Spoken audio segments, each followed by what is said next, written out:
Welcome to Perspectives with Wenchi Yu, where we discuss Trump 2.0's policies and politics and their implications for Asia, China, Taiwan, and beyond. Taiwan's defense is almost entirely dependent on the U.S. supply. After months of partisan gridlock, Taiwan's legislature has finally approved a special defense budget of about 25 billion US dollars, roughly two-thirds of what the government originally asked for, but still far more than the opposition parties first said they would support. This vote comes just days before a high-stakes Xi-Trump summit, and against the backdrop of intensifying military pressure from Beijing, the war in Ukraine, and growing questions in Washington about whether partners are really doing their part. To unpack what the budget actually means, why certain parts passed, but not the others, including the drone production, how Taiwan's special budget system works, and why the politics have been so contentious, I'm speaking to Dr. Alexander C. Huang, a former KMT Party's Director of International Affairs, a cross-strait war game strategist, an expert on the People's Liberation Army and Taiwan's defense policy. Let's hear Dr. Huang's perspective. Alex, we're really honored to have you today because it's such a timely topic about Taiwan's defense budget. And we've been wanting to do this for months, but finally the budget is approved. So it's great timing, and it's just before the Xi-Trump summit. So maybe you can introduce to people your background. I'm Dr. Alexander Huang. I am a scholar and also a practitioner for some years. I spent 15 years in Washington, D.C., from grad students to senior fellow at the CSIS, and I also taught at the University of Maryland. I've been focusing on the People's Liberation Army, the military situation across the Taiwan Strait, Taiwan's defense policy, national security strategy. I served twice in public service. The first one was about 25 years ago. I was the Deputy Minister for Mainland China Affairs in the Chen Shui-bian administration. And in the past 4 years, until November 2025, I spent 4 years as the special advisor to the chairman and director of international affairs in the Kuomintang or KMT in Taiwan. So you are clearly very familiar with the defense budget approval process in Taiwan, which is what we really want to talk about today. So first of all, finally, Taiwan's legislature just passed a US $25 billion special defense budget. For a lot of people, they feel like this is short of what the original proposal was supposed to be. It's about two-thirds of it, roughly, right? But it's also much more than the opposition original cut. So explain to people, why did this special budget take so long, and why was it passed now? Let me explain this by several layers. First of all, I have to inform our viewers and audience that all political parties care about Taiwan's military security. The cross-strait situation. No one tried to ignore the tremendous military coercion and challenges that posted by the People's Liberation Army against Taiwan, especially in recent years. And number two, there is a consensus that Taiwan needs to invest more on defense, especially, I would say, after the war in Ukraine. That's a wake-up call for ordinary people in Taiwan. We certainly believe that a war is not that far away. I myself wrote back in 2014, we need to be very careful about how we assess our security environment. The second layer is that the so-called special budget. That's a special feature in Taiwan's budgetary system. Not many countries have this kind of arrangement. Special budget is defined by our own laws that a particular spending outside of the regular annual budget that the government can propose under certain conditions.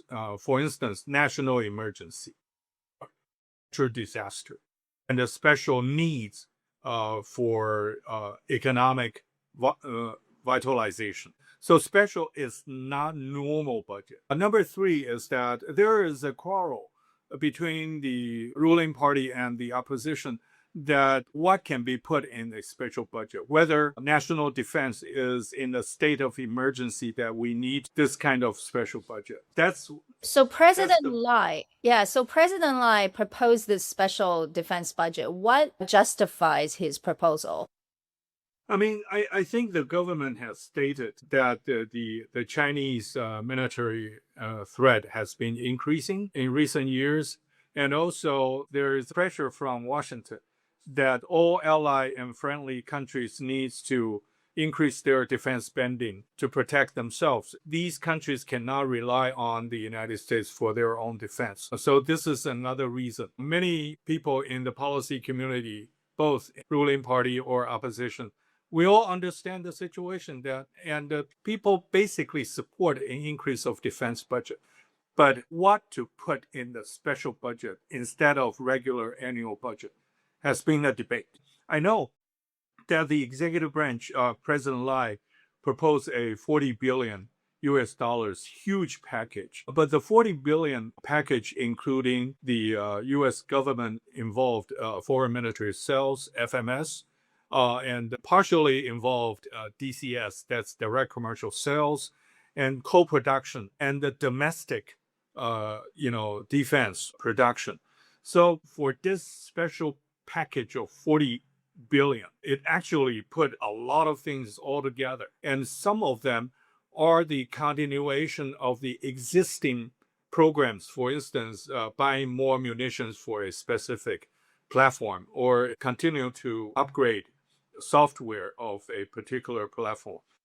For those issues, many lawmakers believe that since we put these in the regular budget, why you take it out and put a special budget just because you want to make it 40 billion big enough so Washington will be satisfied. These are the arguments. So there is the perception among the opposition that the ruling party proposes such a big special budget to appease Washington. Right. If you talk to the policy community, maybe some people do not want to describe that way, but that's the impression that because the President Lai wanted to show the so-called resolve through numbers, through dollar signs, so he asked all the service department to add up what they need all together and try to hit a certain percentage of our GDP. That's the general perception. It sounds like the third part was taken out, the domestic production and joint production. Is that right? Mm-hmm. Yeah. What was at the core of the debate? I think, first of all, there is a super consensus on the FMS, which means that Taiwan government signed contract with the Pentagon. And the United States government, on behalf of Taiwan government, try to select defense contractors and the quality, quantity, and the time for delivery. And that's the regular arrangement, right? That's been going on for a long time. Right. That's what we call FMS, foreign military sales. Because FMS has a ink from the U.S. government, so there has been less quarrel or less complication for politicians in Taiwan. And that's exactly the 25 billion that have been passed. Okay. What were left out are two parts. One is the direct commercial sales. And that involves in the sensitive issue that we recently debated a lot. That means uncrewed system or unmanned vehicles. So that's drones. Yeah, the drones. I believe that the Taiwan policy community understand, especially since 2022, that drones is the future. Drones can help our manpower shortage. Drones would be a game changer in the future military. And we see that in Ukraine as well as recent Iran war. Yeah. As well. So the trends is understood by most of the policy community members. The debate, however, is that the quality, the quantity, the vendors, the contractors, who choose that? Because DCS, the direct commercial sales, lays the responsibility solely on Taiwan government itself. There is no U.S. government involvement. The U.S. government will remain powerful in terms of export control, the certain sensitive technologies protection, or the technology support for Taiwan's domestic production. Those are the U.S. involvement. But overall, the contract structure needs to be signed between Taiwan government and the foreign contractors. And these part, Taiwan, for this DCS type of military procurement, we had some bad memories in the past because of the involvement of corruption or unclear kickback. So that's why many people put more trust on FMS because it went through the US government. But for government direct signature or signing a commercial procurement program, that raised doubt. As an expert in this field, personally, I'm for DCS. I think DCS is faster. It does not need to go through the red tapes in the US government, the bureaucracy's review, so we can get what we need faster and maybe in a more competitive price. However, we need to have several things. Number one, we got to have a very strong legal team to review all the contracts. Do we have them? Number two, we must have very intelligent, educated program officers in uniform. That is in Ministry of Defense, who knows every details of commercial deals. And number three is that everybody needs to be very clean and very loyal to their country and would not be lured into irregular or unlawful activities or process through the whole contract. So these are the areas that we are not terribly strong, and so people put more cautions on this. But let me ask you, if there is such a strong sense of urgency in terms of upping Taiwan's defense, it does feel like these concerns are a little bit too cautious, since if Taiwan urgently needs some help, especially with drones, right? Drones production. Right. Just the speed of, delivery, as you mentioned, without having to go through the bureaucracy. And we know that, there's been a lot of delay in the U.S. Weapons delivery system as well. So do you feel like that it just sounds like it doesn't align with the urgent need Taiwan? Well, Wenchi, I like your question because it raised divided your question into two parts. Number one is purely commercial. It's like a normal trade. We buy drones from foreign vendors. Private commercial vendors. Yes. Private commercial vendors. Without having the U.S. government approval. And that part is relatively easier as long as we have a very, good contract structure and we can continue. Since we are in an urgent need, we need to build up our drone fleet and so on. But another part is related to co-production by local vendors. That's the questionable part because Taiwan's drone industry has just been initiated in less than 3 years. Our local contractors or vendors does not have the capacity to sell mature products to the Ministry of Defense. So people started to worry that whether we are buying drones or we are funding inexperienced local domestic vendors and giving them money to learn how to do it. But isn't that the natural process? They do need some funding in order to learn how to be a more mature industry. Right, but from the perspective of Ministry of Defense or by the fighting unit, they wanted to buy the systems or the platforms that they can train and use and practice immediately. For the relatively midterm and long-term nurturing of our own domestic capacity, that should be funded by other funding rather than taking out from Ministry of Defense budget. Understood. If you're not funding the domestic drone industry, but you still need drones, so what do you do now since there's no budget to support that? In Taiwan's current economic situation, our total GDP will grow annually. If we have a fixed percentage, there will be more money in this certain areas.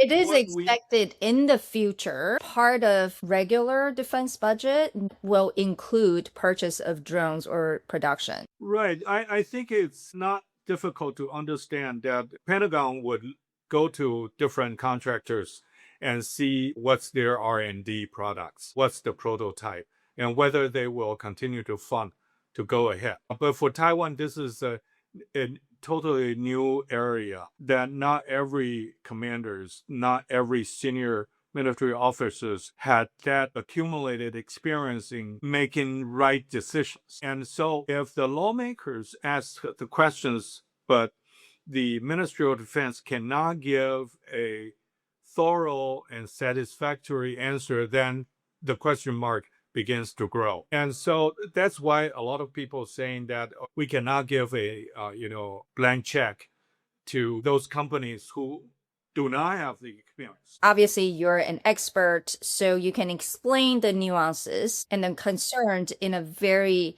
reasonable way. But at the public sentiment level, right? If you watch the debates in Taiwan, it comes down to whether you want to defend Taiwan or not, and whether Taiwan needs so much defense to even look like it's provoking China or not. So let's come back to my original question, which is the timing. Why did the opposition agree to this budget level right before Xi and Trump's summit? All kinds of rumors. Some tie it to the KMTs somehow had some kind of agreement with Beijing, especially after KMT chair Zheng Liwen's visit. Explain to us, what is really the consideration of the timing of the approval? A more accurate and a real answer is that some of the contract or the arms sales process that under discussion has its own timelines. For instance, a particular system. Is it about like contracts are about to expire or? Right. For instance, there will be one system that Taiwan needs to make sure that we have the funding available before the end of May. And that's very clear. The US government knows that. We know that. So the timing is more related to this time pressure because of the contract, not because of the threat.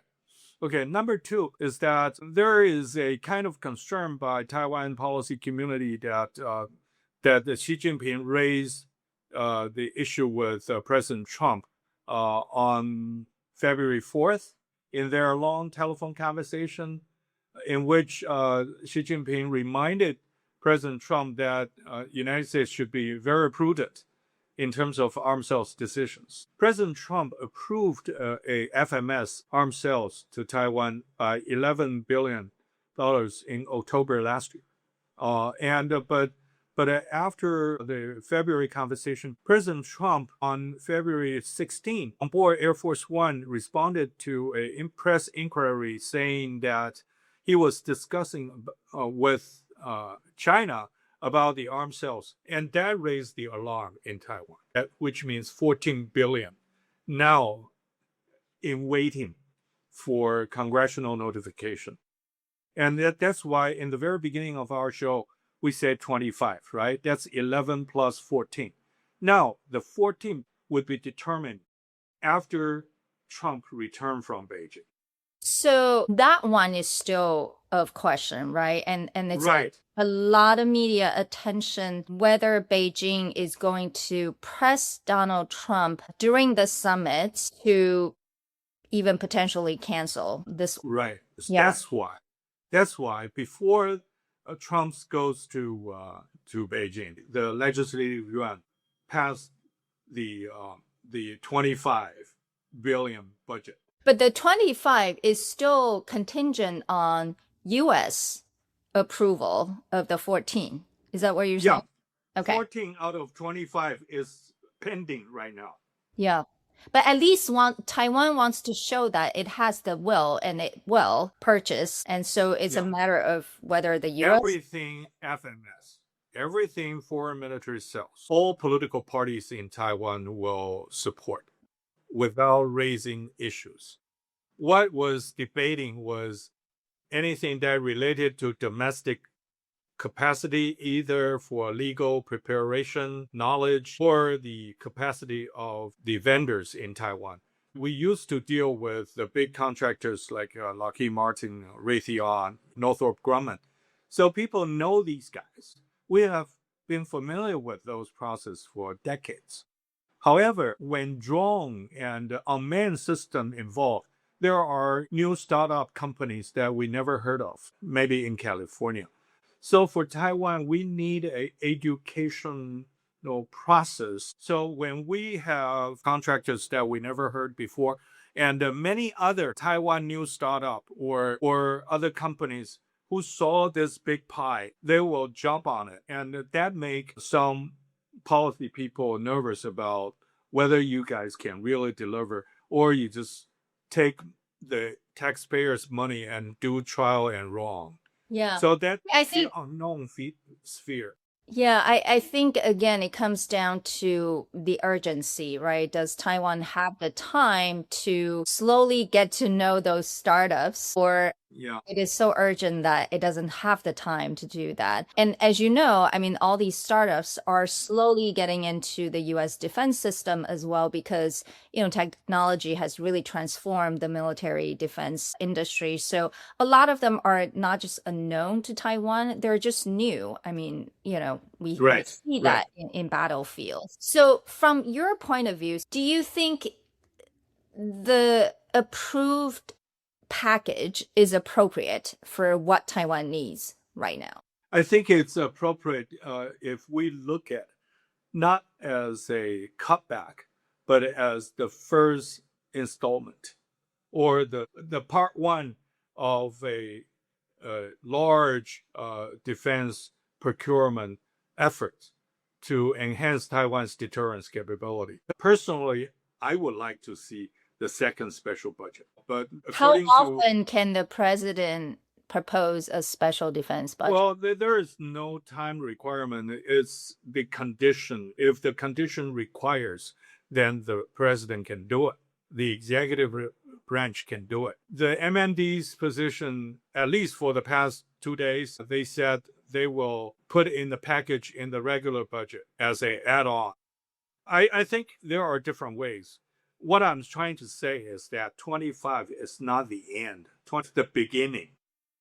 So It don't sounds like consider you also anticipate or expect to see more in the future. exactly because Taiwan knows that we need drone systems, right?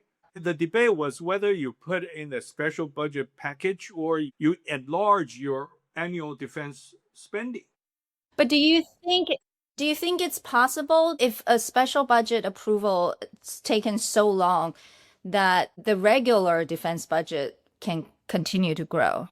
Well, we had many previous experience. For instance, special budget for F-16, Block 70 and 72. It was passed pretty soon. So the issue is not the system. The issue is the way you do your homework, the way to convince the lawmakers to vote for you. Even in the confidential briefing for lawmakers, MND provide 2 pages printed paper and say, I need billions of dollars. And the lawmakers will walk away and say, if there is no details, I'm not going to sit down and listen to you. So Why wasn't details provided? there were several things. Some are legit. For instance, number one, there are certain portion that is still under discussion with the United States government. We were asked not to reveal. Okay. And another one is that the United States did not ask us not to talk about it. But our Ministry of Defense tried not to make the lawmakers fully understand the program because the more they understand, the more they will ask questions. To me, that's a bureaucratic traditional practice that you don't want the lawmakers know too much. That creates another layer of conflict. The third part, I would say, are the area that the MND is now thinking of doing, but not sure what to do. So they don't know how to answer questions. But they expect that if we have the funding, let's do it, and maybe we can figure it out. These are the parts that the opposition lawmakers refuse to fund. In politics, people say if there's a will, there's a way. So it does come across as the opposition wants to block just because it doesn't want to support the ruling party, or in some ways could potentially be tied to how Beijing could view this. Now, the US, I think the administration, after the approval of the budget, also expressed some concern, right? Even though it welcomed the passage. And how do you respond to that? Senior officials in the United States administration, what else can they say? They cannot say, oh, great, they passed the package, we are very satisfied. And they wanted the 40 billion package, right? They want the whole package. Yeah, I think so. Now, if there is a will, there is a way. I fully agree with that. But the will is to crush your opposition, force them to swallow, or you reason with them to convince them, to share necessary information to win their hearts and minds to support you. Are you saying there wasn't that kind of outreach from the ruling party to the opposition? There has been a constant. If I do not want to use the term nightmare, but it was a series of very unhappy encounters because the many questions were unanswered, or many senior officials refused to be seen as too soft on opposition. In every capital city, there are politics, and politics are complicated. But I know many in Washington, they don't care about what's the body politics on the daily basis in Taipei. Just show us, we want to show our resolve and our determination. But do you think the determination can be presented only by numbers or by other issues together? Because a heavy-handed, non-compromising approach and indicating that anyone disagree with me are working for Xi Jinping. If there is a will, there is a way. If your will is to demonize the opposition, then they will not cooperate. But if you have a will to get it passed, then you find ways to get it passed, right? If there's a will, there are ways to do it. So people need to be smart. You were just in Washington the past few weeks. So how did you explain to your friends what's going on? Well, now I am no longer a political worker, back in academia. So I try to be not neutral, but be balanced. I want to say that the Taiwan is in urgent need to increase our defense spending, and we need to find ways. See, is the political consensus in Taiwan, right? Okay. Yes, but how to do it? Are you polite enough, or consider with a bigger heart to spend time and energy to win the support? It seems to be a problem now in many countries. Oh yeah, I understand that. So my message in Washington D.C. was, number one, the 25 billion that been passed by our legislature is just the first step. That's the part one. It's a series. It's like a TV series, because we continue to modernize our military. We won't stop, and the effort will continue. And number two is that no one try to be a obstructor, try to make things difficult. So if both opposition and the ruling wanted to and have the heart to resolve the issue, then they should sit down. The executive branch cannot sit there and say either my way or the highway, or. But I'm also gonna challenge you that, because even within the KMT, there seems to be division on this issue as well. Right. I've seen many people supporting a larger package. The vast majority of KMT lawmakers, especially the younger generations, they are all way out to support a higher defense spending, a stronger defense posture. But I also admit that there is a quarter within the KMT that consider that peace and stability cannot be done by deterrence. It has to pair with a dialogue and the improvement of the cross-strait relationship. Then it falls into the debate of capability and intention. Okay? Some people believe that if we have an increased capability, so we set the bar higher, we have a better deterrence capability to maintain peace. Peace through strength. The other part, smaller number, believe that at some point when you have a situation with no quick fix, then you must lower the temperature, reduce the threat, reduce the heat in the Taiwan Strait by talking to the other side. So, but the whole purpose is to maintain peace and stability. It just, I would say two schools. One school is peace through strength and build up deterrence. Don't trust your enemy. Okay. The other group is say, hey, this is our responsibility. If we cannot win in the battlefield in the next 10 years, we better make sure that the D-Day does not 10 years. Then we need to do something by ourselves. Yeah. So I think the whole purpose has nothing to do with patriotism. It's just how to, different approaches to protect. What is a better way for Taiwan's future, and how much can you trust Beijing at the end of the day? Sounds like China will face arms sales to Taiwan during the upcoming summit. What will come out of the summit? Well, I was in Washington, D.C. I talked to, people from different sectors. Nobody wanted to predict what President Trump would respond to. Nobody knows what he will say. Right. So nobody want to guess. And I don't know whether I can do the assessment. I do war games for 30 years. I would say that it's unnecessary for President Trump to agree to reduce military assistance and cooperation with Taiwan. Taiwan is actually a huge leverage for Trump as well, since he understands how much Beijing cares about Taiwan. So, answer number one, but there is an answer number two, is that, as I said, this is a TV series.